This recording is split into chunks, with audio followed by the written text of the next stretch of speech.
Bueno, y es un gusto para mí en esta columna que se llama Educación en la Mira, que tanto nos importa porque creemos que hay que trabajar sobre la educación. Nuestra forma de trabajar es poner conversaciones sobre el tema, sobre el tapete. Está en línea Beatriz Duke. Ella es psicóloga, además es licenciada en educación y es investigadora específica en temas de lectura y escritura.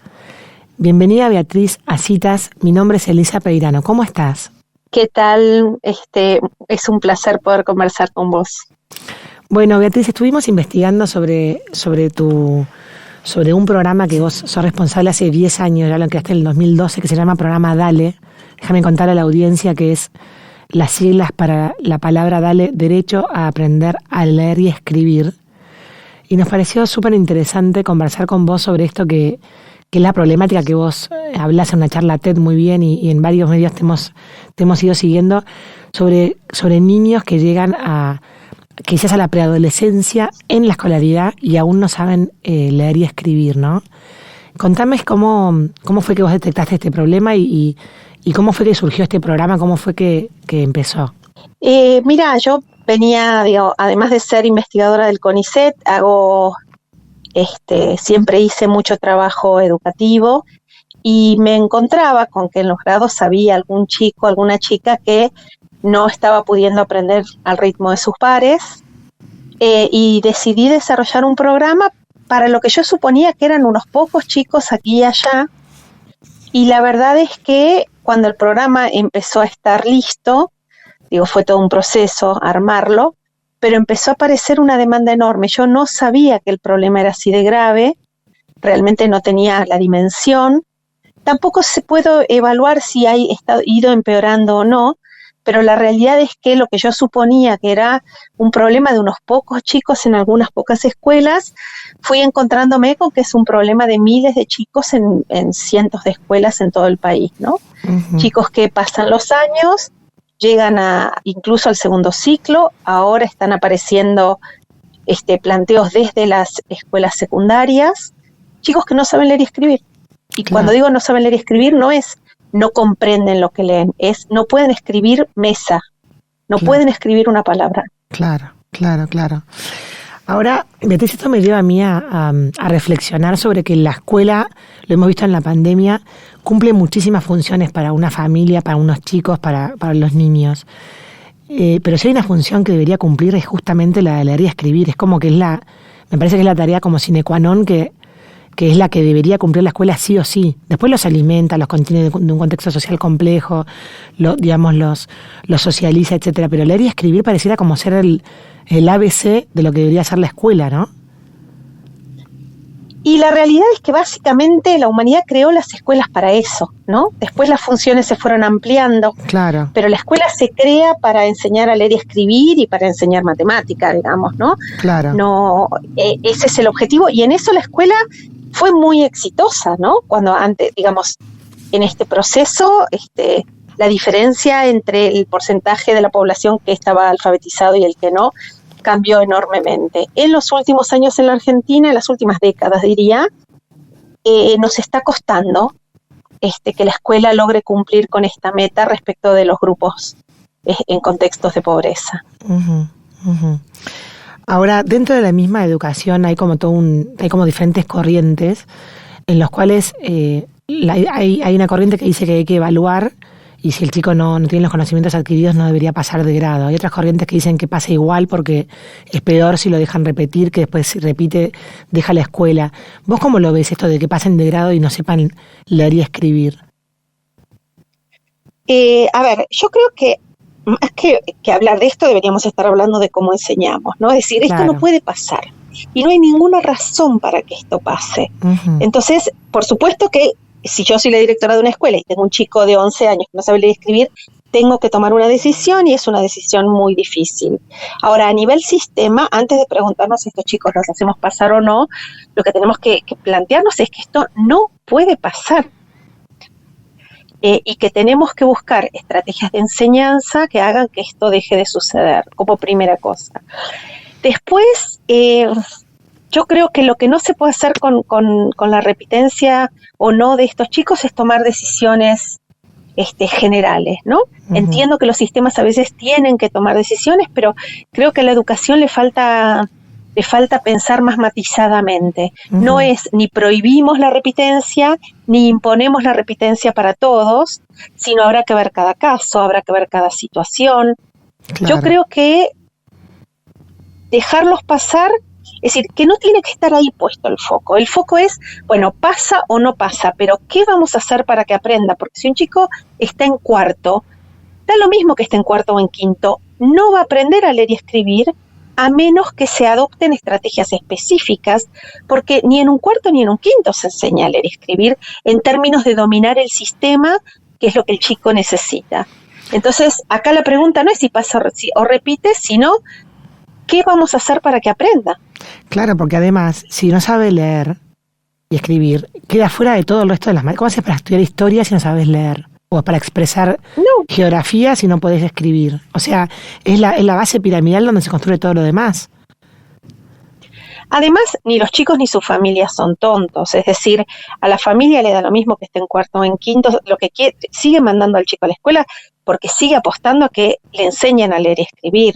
Uh-huh. Es decir, la familia, no es que el chico se queda o no se queda en función de si está en cuarto o en quinto. Se va a quedar si logramos que aprenda a leer y escribir.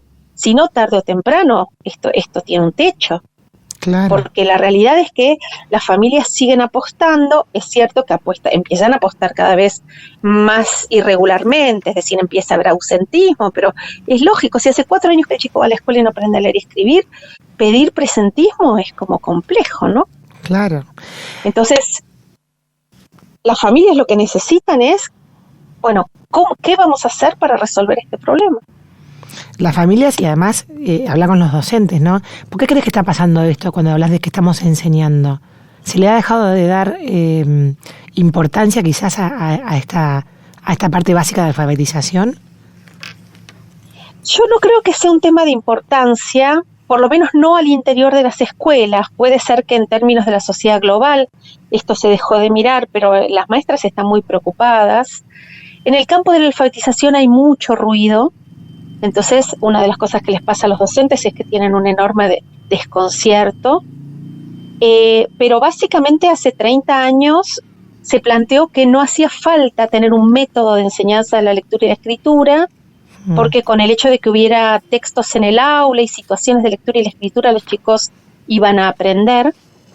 La realidad es que haber introducido los textos, la literatura al aula es un logro maravilloso, especialmente en los casos en los que efectivamente sucedió, pero el abandono de los métodos y el abandono de una enseñanza más sistemática que se hizo tuvo un efecto muy liberador para algunos chicos que ya llegaban total a primer grado prácticamente sabiendo leer y escribir, pero tuvo un efecto de mucho abandono para los grupos que necesitan que la escuela sea sistemática, organizada y donde haya un proceso de enseñanza más planificado, ¿no? Claro. Entonces creo que hay algo de la pérdida del método que perjudicó marcadamente a los más pobres.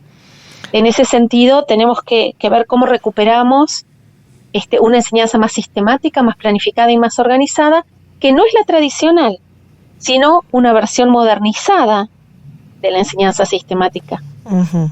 ¿Qué quiere decir una versión modernizada, Beatriz? ¿Qué cambios habría o qué cosas propones? A ver, básicamente los métodos eran muy rígidos, claramente esa rigidez no se puede recuperar, hay que tener otros márgenes, pero bueno, hoy hubo en los últimos 50 años en el mundo una revolución en términos de lo que sabemos sobre cómo se aprende a leer y escribir y tenemos que llevar ese conocimiento a las aulas. Uh-huh. Sabemos la importancia del análisis fonológico en aprender a leer y escribir y eso lo tenemos que usar. Y lo tenemos que usar para enseñar a leer y escribir de una manera que no es rígida, pero que sí es sistemática, no es lo mismo. Uh-huh. Que algo se haga organizadamente, planificadamente, reiteradamente, no quiere decir que eso sea rígido, uh-huh. Sino que es planificado. Uh-huh. Pasa que aún después de 30 años de decir que no hace falta enseñar las letras, yo me paro ante un grupo de docentes y la primera pregunta es ¿cómo enseñamos las letras? Hay que enseñar las letras. Las docentes demandan fuertemente esto porque entienden que sus alumnos lo necesitan. Y si no les contestamos, si no les proponemos metodologías modernas de enseñanza, lo que hacen es recurrir a las muy tradicionales, que no funcionan. Claro, ya está probado que no funcionan. Ahora, Beatriz, vos... ¿Esas no funcionan? Sí, dale. No, perdón. No digo, las metodologías más tradicionales no funcionan, pero no enseñar tampoco funciona. Claro, está bien. O sea, pero además hay disponibles alternativas a esta situación. Ahora, por supuesto. Vos trabajás en el CONICET, nosotros hemos entrevistado en este programa también, en la misma columna, a Ana María Borzone, y que también ha hecho una abogacía, una defensa enorme por la lectoescritura como derecho de los niños. Bueno, dales eso, es un derecho. ¿Vos te parece que las autoridades educativas lo están viendo, este diagnóstico, se dan cuenta? ¿Hay posibilidades de ir hacia esa vuelta de sistematización para todos? Sí, cada vez más. Creo que nos pasó algo que fue un shock profundo y que uno va viendo gradualmente los efectos, que tiene que ver con las pruebas de UNESCO. Las pruebas que UNESCO tomó en el año 2019, cuyos resultados salieron en el 2021, y donde nos encontramos que los chicos de tercer grado de la Argentina comprenden por debajo del promedio latinoamericano. Claro. La prueba de UNESCO es una prueba muy cuidadosa que se hizo después de analizar los diseños curriculares de cada país. Es una prueba diseñada para América Latina, porque hay otras pruebas internacionales que uno puede sentir que son un poco más lejanas, pero una prueba hecha para América Latina, que la Argentina, que es un país que en un montón de otras variables está muy por encima del promedio latinoamericano, en la comprensión lectora de los chicos de tercer grado esté muy por debajo del promedio latinoamericano, es muy preocupante y ha sido un golpe fuerte. Es decir, y se está sintiendo, ¿no? Esto de, bueno, a ver, tenemos que hacer algo diferente, porque lo que venimos haciendo claramente nos está poniendo en un lugar muy complejo, ¿no? Claro. Si todos nuestros países hermanos de América Latina están mucho mejor que nosotros, lo cual, digamos, nos alegra por ellos, pero nosotros querríamos estar en ese grupo, ¿no? Y en algún momento estuvimos claramente en ese grupo, y algo nos pasó que hizo que, bueno, nuestros chicos de tercer grado leen peor que chicos de El Salvador, que chicos de Ecuador, que son países con situaciones económicas mucho más precarias. Tal cual. Porque se suele pensar en que hay una asociación entre estas variables. Claro. ¿Qué son? Recomiendo a toda la audiencia a buscar tu charla TED, Beatriz, y quiero que cuentes a la audiencia qué es una alfabetizadora comunitaria. El concepto de alfabetizadora comunitaria es un concepto que elaboramos cuando trabajamos con mujeres titulares de derechos del programa Ellas Hacen, porque que son mujeres que habían terminado la escuela secundaria en el programa Fines y que seguían participando de instancias de trabajo en sus comunidades y que aprendieron a implementar la propuesta DALE para ayudar a los chicos, a las chicas de sus comunidades, de sus barrios, a aprender a leer y escribir, ¿no? Entonces la idea es ayudar a la escuela. Es decir, la escuela necesita...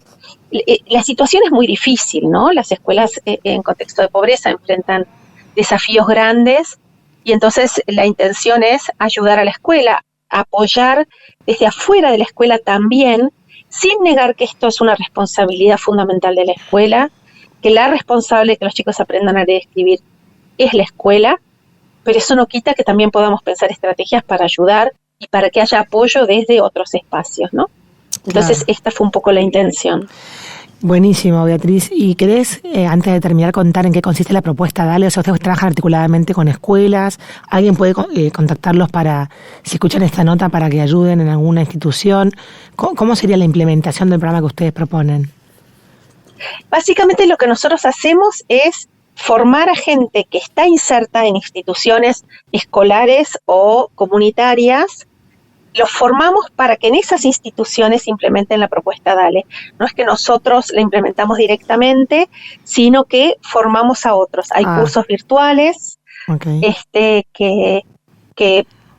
donde básicamente lo que tratamos es de transmitir una metodología de trabajo que ha demostrado ser muy eficaz para colaborar en estos procesos.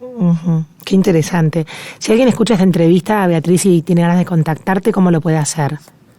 La página de Dale, www.propuestadale.com. Ahí hay un enlace para comunicarse. Genial. Bueno, Beatriz, muchísimas gracias por esta nota. La verdad que nos parece fundamental hablar de estos temas y qué importante, porque yo creo que cuando el chico se da cuenta del mundo que se le abre cuando aprende a leer y a escribir, es en definitiva darle libertad, ¿no? Totalmente, y es un rito de pasaje fundamental, ¿no? Es sumarse a un aspecto central de la vida de la comunidad en la que están integrados, así que es fundamental.